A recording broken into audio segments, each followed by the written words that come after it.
I'm now joined by two members of the Senate Foreign Relations Committee who have spent a lot of time working together, actually, on military aid to Ukraine. Senator Ron Johnson of Wisconsin and Chris Murphy of Connecticut. I'm going to begin our discussion this morning with Senator Johnson. Senator Johnson, welcome back to Meet the Press, sir.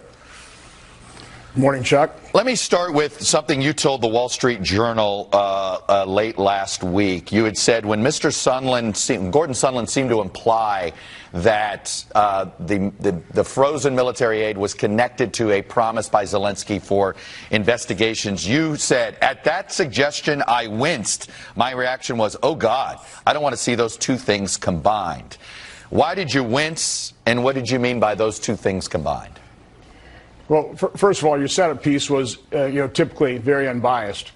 But let me first, before I start answering all the detailed questions, let me just talk about why I'm pretty sympathetic with what President Trump has gone through. I'm 64 years old. I have never in my lifetime seen a president, after being elected, not having some measure of well wishes from his opponents. I've never seen a president's administration be sabotaged from the day after election. I've never seen no measure of honeymoon whatsoever.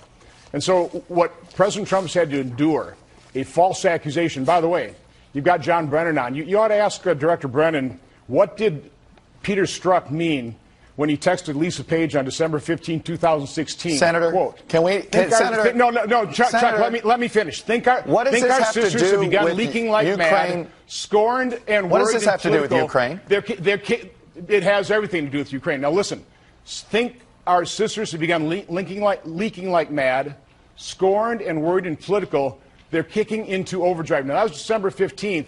6 days before that is when we first started hearing the CIA leaking about Russia supporting the Trump campaign. That is why Trump is so upset. He had this false narrative that resulted in him being set up by James Comey on January 16th. Then he has a special counsel appointed. That has hampered his entire investigation, his entire administration, and now once that was proven false, he would like to know, and I would like to know, and I know his supporters would like to know, where did this all come from? Who planted that false story? Senator, who leaked? I have my third letter into the Inspector General of the Intelligence Committee asking to just confirm. Are you investigating those leaks that Peter Strzok talked about in that text? Senator, I have no idea. So again, why, that's a setup. It is entirely irrelevant to this point. Why a Fox News conspiracy propaganda stuff is popping up on here? I have no idea. It is not. I have no idea why we're going here. That is Senator, because this is underlying exactly why President Trump is upset and why his supporters are upset at the news media. Okay, this is not about the media. Senator Johnson, Senator Johnson, please. Can we please answer the question that I asked you instead of trying to make Donald Trump feel better here that you're not criticizing him? I'm just trying to ask you a simple question of what made you wince. I'm asking a simple question about you clearly were upset that somehow there was an implication that military aid was being frozen because the president wanted an investigation. Why did you wince? Because I didn't want those connected. And I was supporting the aid, as is Senator Murphy, as is everybody that went to that initial inauguration. But here's the salient point of why I came forward. When I asked the president about that, he completely denied it. He adamantly denied it. He vehemently, angrily denied it. He said, I'd never do that. So that is the piece of the puzzle I'm here to report today, that unlike the narrative of the press that President Trump wants to dig up dirt on his 2020 opponent, what he wants is an accounting of what happened in 2016.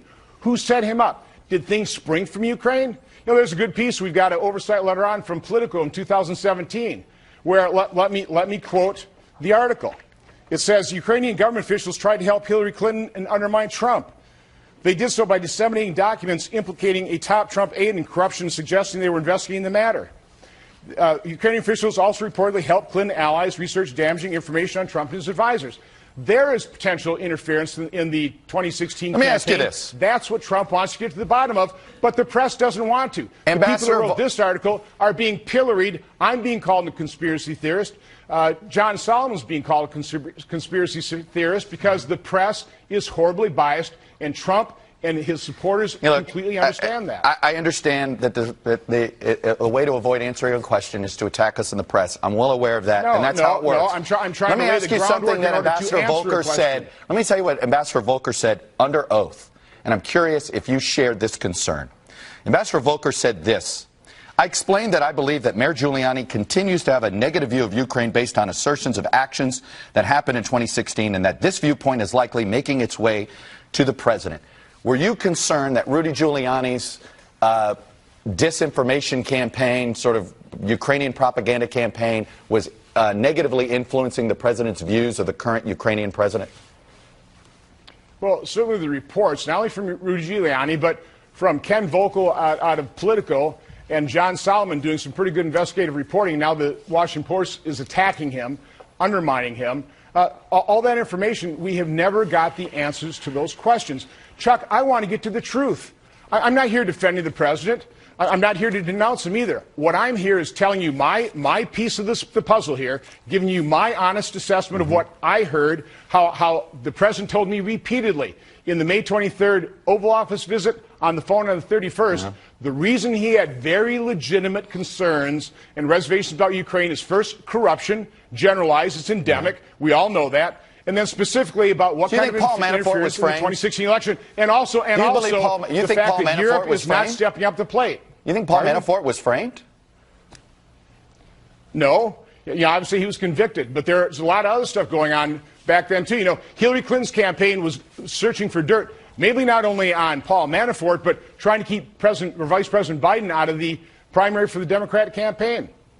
So again, Chuck, the bottom line is there are so many questions unanswered. So again, ask John Brennan. Let me ask you this: What was Peter Strzok? What did Peter Strzok mean when the sisters began leaking like mad? Yeah.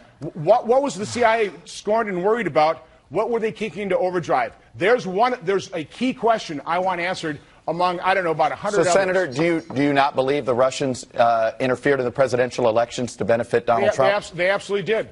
They absolutely did. And I don't know to what extent the Ukrainians did. I don't know to what extent DNC and Hillary Clinton campaign were involved in kind of juicing up the Ukrainian involvement in this as well. You just ask there are a lot of unanswered questions. Chuck, I just want the truth. The American people want the truth. So do you not trust do you not trust the FBI? You don't trust the CIA? No. I'm just very confused here. Absolutely you don't trust not. either After of those Peter Strzok and agencies. Lisa Page? Okay. After James Comey, you believe the FBI and the CIA, John Brennan? No, I don't trust any of agencies? these guys in the Obama administration. I don't trust any of them. You don't trust them now? Do you trust them now?